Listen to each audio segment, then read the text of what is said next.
अस्सलामुअलैकुम वीरो, की हाल है? ठीक हो? सब खरीत है? लो जी, अज फिर तुहानू मुर्गी का दम पुख्त बना के दसते हैं तो तुसी दसना है फिर की बना। बिस्मिल्लाहिर्रहमानिर्रहीम। सब तो पहले तुसी जेड़ा ना आलू आलूआं दे हो सके तो टुकड़े कर लो। ऐसा आलू पाने विच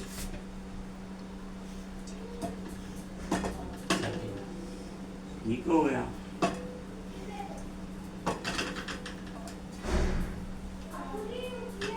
आलू पा के उन्होंने तो बाद पानी है मुर्गी है। देखो आलूओं के उत्ते हो गया। मुर्गी नू पाना बड़े प्यार ना ते मुहब्बत ना। समझ आई? अगली भी गई। ठीक हो गया। दम पुख्त बनेगा बड़ा मज़ेदार। ते उस तो बाद आएगा जी टमाटर। टमाटर बड़े बड़े टुकड़े बस कट के तो पाने ने, छोटा नहीं करना। ठीक हो गया। उस तो बाद अदरक चॉप किया है। ठीक है, क्योंकि अदरक जरा ना नहीं उस तरह गलदा। उस तो बाद आ गया जी है प्याज ते थोम। यह भी थोम, ठीक है, यह भी इस तरह मोटे मोटे टुकड़े करके पा देने। ठीक हो गया। उस तो बाद आ गया मसाला, मोटा मसाला बना। ठीक है। उस तो बाद आ गया नमक।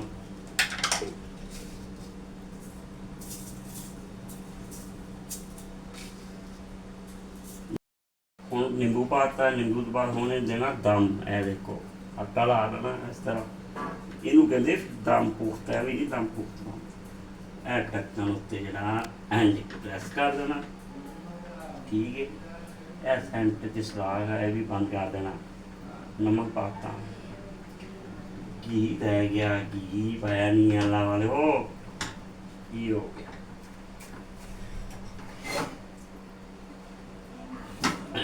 ढक्कन फिर पटना क्या एक दफा घी पाना।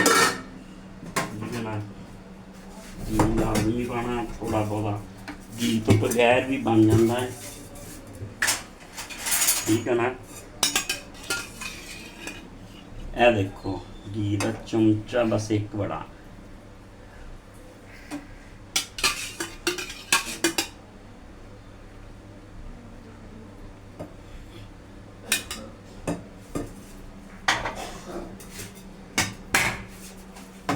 पानी की जरूरत नहीं होंगी मुर्गी दे विच, लेकिन तुसीं एवें बराए नाम पानी का छुट्टा ला सकते हो ताकि जरा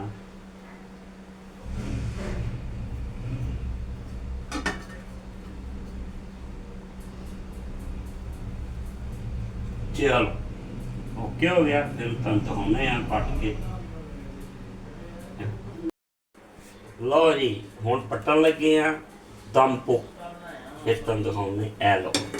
ठीक हो गया। चेक कराने तुम चेक इदा नहीं। ए देखो ठीक है।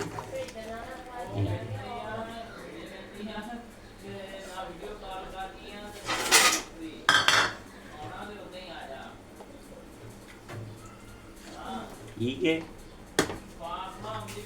इधर दिखा ना, इधर इधर दिखा, इधर दिखा। ये देखो जी एवरीवन।